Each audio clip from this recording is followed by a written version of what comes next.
नमस्कार दोस्तों, मैं सतबीर सिंह अपने यूट्यूब के भारत लिंक ग्लोबल चैनल पर लंदन से आपका स्वागत करता हूं। दोस्तों, ये बात है 2013 की। 2013 में एक न्यूज़ पोर्टल है तहलका डॉट कॉम के नाम से, उसने अपनी न्यूज़ पोर्टल के ऊपर कोबरा पोस्ट के नाम से एक पोस्ट जारी की और ऐसी पोस्ट जारी की कि उससे तहलका मच गया। अब क्योंकि इसका नाम ही तहलका है, तहलका डॉट कॉम है, तो शॉर्ट फॉर्म में लोग इसको तहलका भी बोल देते हैं, खाली तहलका। तो थोड़ा हमें पहले उस खबर के बारे में बताऊँ, उससे पहले थोड़ा तहलका के बारे में बताना चाहूँगा। तो तहलका का नाम देशवासियों ने सुना था 2001 में। 2001 में अटल बिहारी वाजपेयी जी की सरकार थी, तो उस टाइम इसी तहलका डॉट कॉम ने एक स्टिंग ऑपरेशन किया था मिलिट्री का और नेताओं का। और ये हथियार विक्रेता बन के ने कि हमारे हथियारों की वो है जी, हम उसके एजेंट हैं, काम करते हैं उसके लिए, और हथियार बेचने यानी हथियार विक्रेता बन के नहीं ये मिले मिलिट्री के बड़े-बड़े ऑफिसर से। और ऑन रिकॉर्ड सारा दिखाया उन्होंने, तो ये ब्रिगेडियर जनरल, कर्नल इस लेवल के वो अधिकारियों से मिले। तो जिससे भी मिले मिलिट्री के अंदर हर एक अधिकारी ने न सिर्फ इनका स्वागत किया, बल्कि खुद उन्होंने ये कहा कि हम आपकी डील करवा देंगे, हमें कितना कमीशन मिलेगा। और वो कमीशन की सेटिंग होती हुई दिखाई दी, और वो बाकायदा उन्होंने कमीशन के रूप में, रिश्वत के रूप में पैसे भी दिए। और सिर्फ मिलिट्री के बड़े-बड़े ऑफिसर ही नहीं, बीजेपी उस टाइम अटल बिहारी वाजपेयी सरकार के जो बड़े-बड़े नेता थे, उन्होंने भी रिश्वत ली। उन्होंने भी घूसखोरी का, भ्रष्टाचार का ऐसा नमूना दिखाया कि लोग दंग रह गए। और सिर्फ इतना ही नहीं जी, उस टाइम बीजेपी के राष्ट्रीय अध्यक्ष हुआ करते बंगारू लक्ष्मण जी। बंगारू लक्ष्मण जी ने भी उनसे 1 लाख रुपए की रिश्वत ली, और कैमरे के अंदर वो बिल्कुल सीधा दिखा रखा था। वो मैंने देखा था वो स्टिंग ऑपरेशन। और बल्कि उस टाइम स्टिंग ऑपरेशन क्या होता है लोगों को पहली बार पता चला था, और मैं 2000 में पत्रकारिता में आया था दोस्तों। तो 2001 में जब मैंने वो स्टिंग ऑपरेशन देखा, तब मेरी समझ में आया कि स्टिंग ऑपरेशन किस तरह के होते हैं, और तब मैंने उससे स्टिंग ऑपरेशन सीखे थे कि स्टिंग ऑपरेशन इस तरह किए जाते हैं। खैर दोस्तों, तो वो तहलका डॉट कॉम ने इतना तहलका मचाया दुनिया के अंदर, कि बीजेपी सरकार, अटल बिहारी वाजपेयी की सरकार को एक बार तो खतरा हो गया था। और जो लोग फँसे हुए थे, उन्होंने ये सोची कि क्यों नहीं इन पत्रकारों का मर्डर कर दिया जाए। लेकिन उन्होंने मर्डर की प्लानिंग की, इससे पहले ये खबर फैल गई उसमें, अ, एजेंसियों को पता चल गया, तो उन्होंने अटल बिहारी वाजपेयी जी को ये कहा कि आपके ये जो एनडीए के जो वो हैं, जो इस मामले में फँसे हुए हैं, वो उसका मर्डर करना चाहते हैं, और अगर मर्डर कर दिया तो आपकी सरकार गिर जाएगी, आपके ये जो साथी हैं वो आपसे समर्थन वापस ले लेंगे। लेकिन इस चीज़ की भनक विपक्ष को लगी, तो विपक्ष ने प्लानिंग की कि क्यों ना अगर इन पत्रकारों का मर्डर कर दिया जाए, तो अटल बिहारी वाजपेयी सरकार के ऊपर दोष आएगा सारा, और वो सरकार गिर जाएगी। इस चीज़ की भी भनक हमारी खुफिया एजेंसियों को लगी, और उन्होंने अटल बिहारी वाजपेयी जी को कहा कि ये प्लानिंग है विपक्ष की। और क्यों? क्योंकि स्टिंग ऑपरेशन एनडीए का कर रखा है, एनडीए के नेताओं का कर रखा है, एनडीए की सरकार के अंदर मिलिट्री के जो बड़े अधिकारी उनका कर रखा है। अगर इन पत्रकारों, 2 पत्रकार थे, इनकी अगर हत्या विपक्ष कर देता है, तो आपकी सरकार गिरेगी ही गिरेगी। और अटल बिहारी वाजपेयी ने खुद उनको सुरक्षा प्रदान की। और फिर एक बार मैंने देखा था 1-2 साल के बाद, कि बड़े दुःख के साथ ये कह रहे हैं कि जिस सरकार, जिन पत्रकारों ने हमें बदनाम किया और हमें जलील किया, और कितनी विडंबना है कि देखिए उन्हीं को हमें सुरक्षा देनी पड़ रही है। और ये दोस्तों मैंने अपनी आँखों से देखा था। खैर, ये था तहलका डॉट कॉम। खैर, अब बारी आती है दोस्तों आज के विषय की, कि उस तहलका डॉट कॉम ने 2013 के अंदर क्या रिपोर्ट वो थी कि जिससे फिर तहलका मचा दोबारा। तो खबर ये थी दोस्तों कि उसने 2009 की खबर दिखाई थी, और ये दिखाई थी कि एक लड़की थी, मानसी सोनी। मानसी सोनी लड़की के संबंध हुआ करते ये उस टाइम के मुख्यमंत्री थे नरेंद्र मोदी जी के साथ। और उनके पास कुछ आपत्तिजनक तस्वीरें थी, तो वो जो आपत्तिजनक तस्वीरें थी उनको लेने के लिए, और उस मानसी सोनी को अपने पास से ना जाए उसके लिए, जो गुजरात सरकार थी मोदी जी के कहने से, उस मानसी सोनी का उसका पीछा करवाया गया, उसकी हर गतिविधियों को वो किया गया, वॉच किया गया और उसका कौन बॉयफ्रेंड है, को अपने बॉयफ्रेंड से कब मिलती है, किस टाइम मिलती है, वो सारा प्रशासन की तरफ से किया गया। और उसके अंदर एक उस टाइम एक ऑडियो क्लिप भी वायरल हुई थी, वो अमित शाह जी की बताते हैं कि उन्होंने ये कहा था कि ये जो काम है ये साहब के कहने से हो रहा है। साहब का तात्पर्य उस टाइम जो विपक्ष ने लगाया था वो नरेंद्र मोदी जी लगाया था, और एक आईपीएस ऑफिसर हुआ करते प्रदीप शर्मा, उनकी ड्यूटी लगाई थी। तो ये मामला तहलका.com में छपा था दोस्तों उस टाइम। तो मैंने मैंने उस टाइम सोचा दोस्तों कि ये पहले उन्होंने स्टिंग ऑपरेशन किया था और आज नरेंद्र मोदी जी के ऊपर जो आरोप लगाने लग रहे हैं ये शायद पॉलिटिकल आरोप हैं। तो मैंने इस चीज़ की तरफ ध्यान नहीं दिया, क्यों? क्योंकि उस टाइम गुजरात मॉडल उन्होंने मोदी जी ने वो किया था, तो मुझे लग रहा था कि काफ़ी अच्छा काम कर रहे थे, ये विपक्ष की कोई चाल है। तो मैंने उस चीज़ के ऊपर ध्यान नहीं दिया, और राजनीति के अंदर आरोप लगते भी रहते हैं, खैर कोई बात नहीं। तो दोस्तों उस टाइम तो वो कहते हैं ना, रात गई बात गई। लेकिन कुछ टाइम के बाद दोस्तों मैंने एक सुब्रमण्यम स्वामी जी हैं, जो वैसे तो मोदी जी के दोस्त भी कह सकते हैं, लेकिन वो उनके सहयोगी ज़रूर रहे हैं, और मोदी जी ने उनको राज्यसभा का सदस्य भी बनाया। वो एक इंटरव्यू देने लग रहे थे किसी पत्रकार को, तो उन्होंने और उस इंटरव्यू के अंदर ये कहा कि मोदी जी यानी नरेंद्र मोदी तो एक नंबर का औरतखोर आदमी है। तो ये सुन के दोस्तों मुझे भी झटका लगा, और मैंने सोचा कि इतने बड़े क्योंकि उस टाइम तो प्रधानमंत्री हो चुके थे नरेंद्र मोदी जी, वहाँ ये देश के इतने बड़े पद के ऊपर जो व्यक्ति बैठा है उसके ऊपर आरोप कैसे लगा रहे हैं? क्यों ना मोदी जी इनके ऊपर मानहानि का दावा करेंगे, और ज़रूर करेंगे। तो लेकिन उस पत्रकार ने भी वही सवाल पूछ लिया अगला, कि आप मोदी जी के ऊपर आरोप लगाने लग रहे हैं, मोदी जी आपके ऊपर मानहानि का दावा नहीं कर देंगे क्या?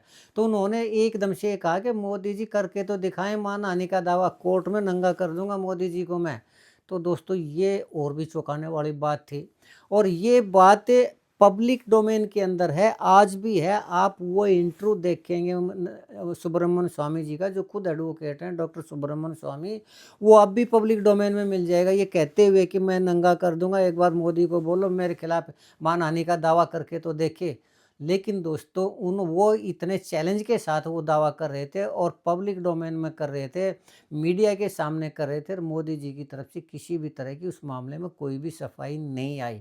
ये थी एक अलग बात। खैर दोस्तों, अब आजकल ये जो ट्रम्प वाला मामला चला हुआ है ना, इसका डील का 50% टैरिफ का, ये तो अभी आप देख लेना सोशल मीडिया पर, वो ही सुब्रमण्यम स्वामी जी, उन्होंने कि कोई पत्रकार उनसे पूछ रहे थे, तो उन्होंने कहा कि ट्रम्प के सामने तो ये बोल भी नहीं सकते। जो नरेंद्र मोदी है वो ट्रम्प से और चीन से तो बहुत ज़्यादा डरते हैं, और जब ये मुख्यमंत्री भी नहीं थे उस टाइम चीन में जाया करते, तो ये लड़कियों को सतायासी करने के लिए जाया करते, और चीन ने इनके सबूत बना रखे हैं। और अमेरिका जाया करते तो अमेरिका ने भी ट्रम्प के पास इनके सबूत, और ये बोल रखा है कि अगर हमारी बात नहीं मानी तो ये पब्लिक में दिखा दिया जाएगा। नरेंद्र मोदी नाम का प्रधानमंत्री है, वो चीन से और अमेरिका से इसीलिए डरता है, और इसलिए एप्स्टीन फाइल में उनका नाम भी आया हुआ है। और ट्रम्प किसी भी टाइम अगर ये डील नहीं करेंगे, उनकी शर्तों के ऊपर डील नहीं करेंगे, तो वो सारा सबूत दे दिया जाएगा।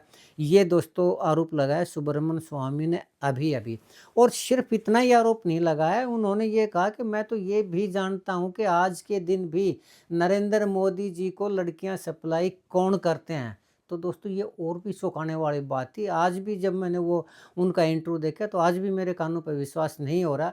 लेकिन उन्होंने सरेआम ये कहा कि उनको लड़कियाँ सप्लाई करने वाला जो व्यक्ति है वो हरदीप पुरी जी है। जी हाँ, वही हरदीप पुरी जी, जो पेट्रोलियम और गैस से प्राकृतिक गैस मंत्रालय के मंत्री, कैबिनेट मंत्री हैं, उनके ऊपर आरोप लगाया।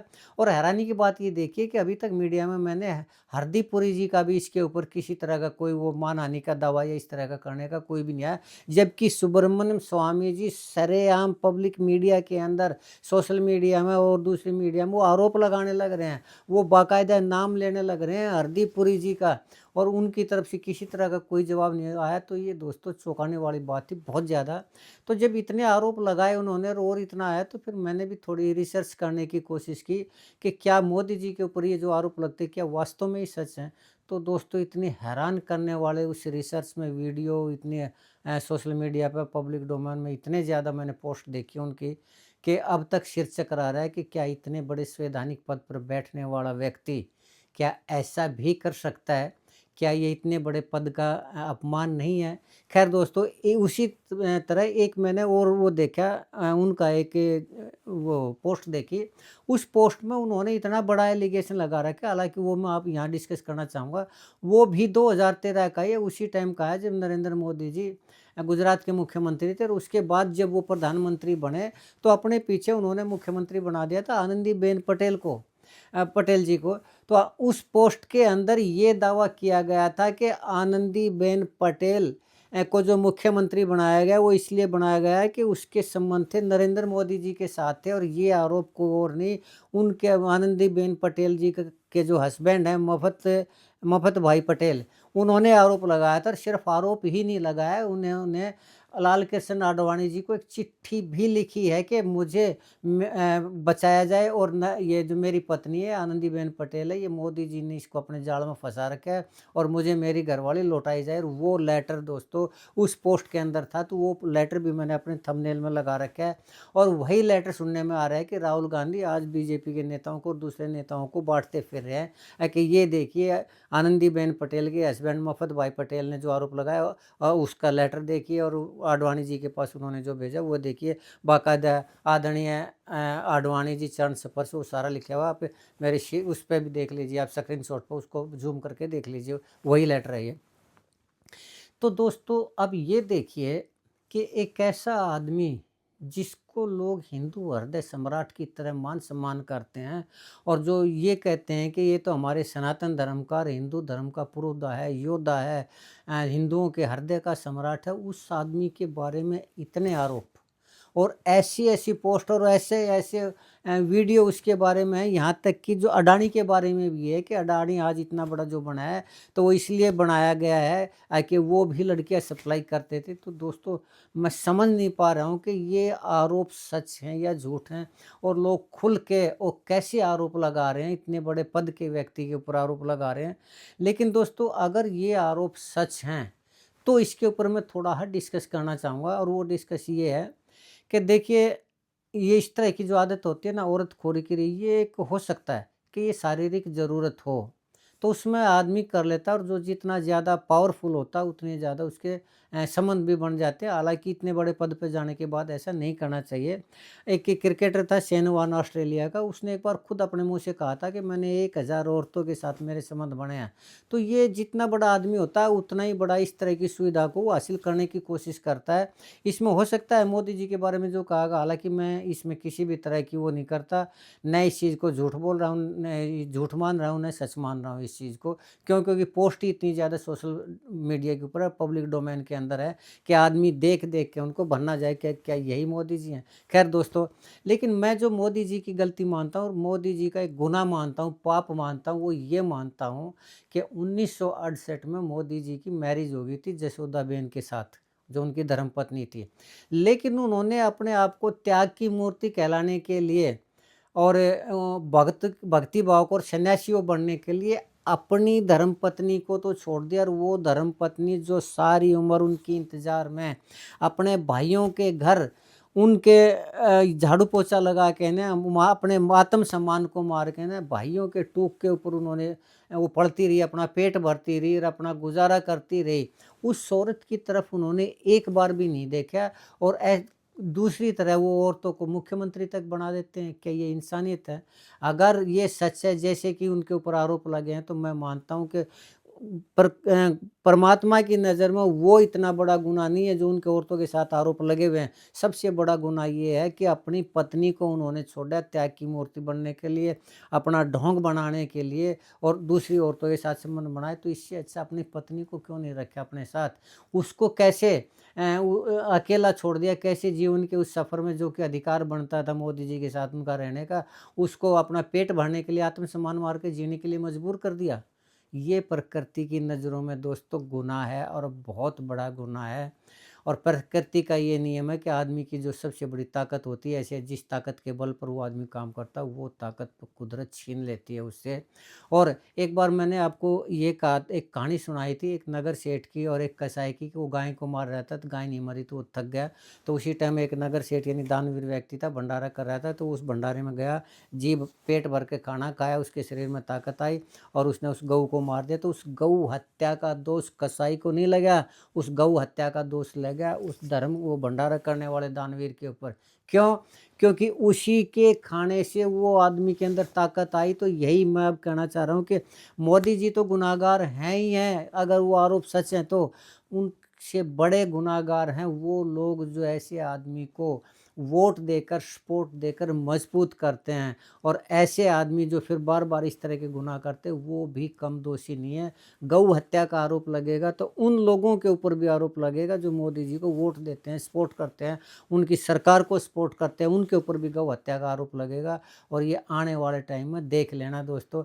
और प्रकृति का यही नियम है कि जो ताकत वो देती है प्रकृति, उस ताकत को छीन लेती है। और उनको ताकत ये है कि वो प्रधानमंत्री पद के ऊपर बैठे हुए हैं। तो ये देख लीजिए, आने वाला जो टाइम है 2029 का जो चुनाव होगा, उसमें मोदी जी प्रधानमंत्री पद के उम्मीदवार नहीं रहेंगे। यही प्रकृति का नियम। और अगर मोदी जी प्रधानमंत्री पद के उम्मीदवार नहीं रहे, योगी आ गए या कोई और आ गया, तो ये समझिए हरियाणा से भी बीजेपी का पत्ता साफ हो जाएगा। क्यों? क्योंकि हरियाणा के अंदर आज वो इनडायरेक्ट रूप से जो सर्वे सर्वा है वो मनोहर लाल खट्टर जी हैं। और अगर मोदी जी ही नहीं रहे तो मनोहर लाल खट्टर जी को भी कौन पूछेगा यार। मनोहर लाल खट्टर जी ही नहीं रहेंगे तो उन्हें क्या लेना देना नायब सिंह सैनी जी से या दूसरे से।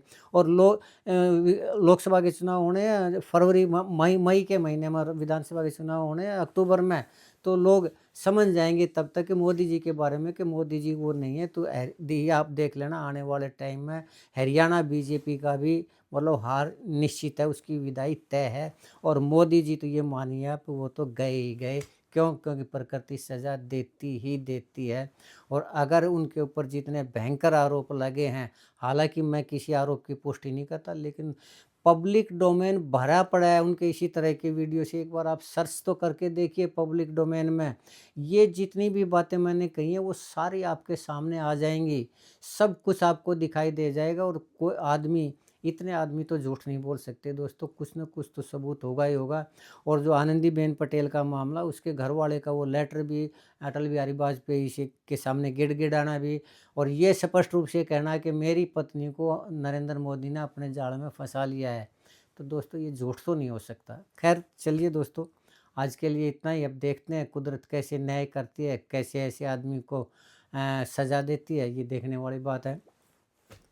आज के लिए इतना ही दोस्तों। मुझे उम्मीद है कि आपको मेरी ये वीडियो, मेरा ये विश्लेषण पसंद आया होगा। अगर आपको लगता है कि मैं सही कह रहा हूँ तो आपसे गुजारिश है आप मेरी इस वीडियो को लाइक करें, शेयर करें और कमेंट करें दोस्तों। और चलते चलते ये निवेदन करना चाहूँगा कि मेरे इस चैनल को सब्सक्राइब ज़रूर करें दोस्तों। आपने मेरा ये वीडियो देखा है, इसके लिए आपका बहुत बहुत धन्यवाद। नमस्कार, जय हिंद, जय भारत।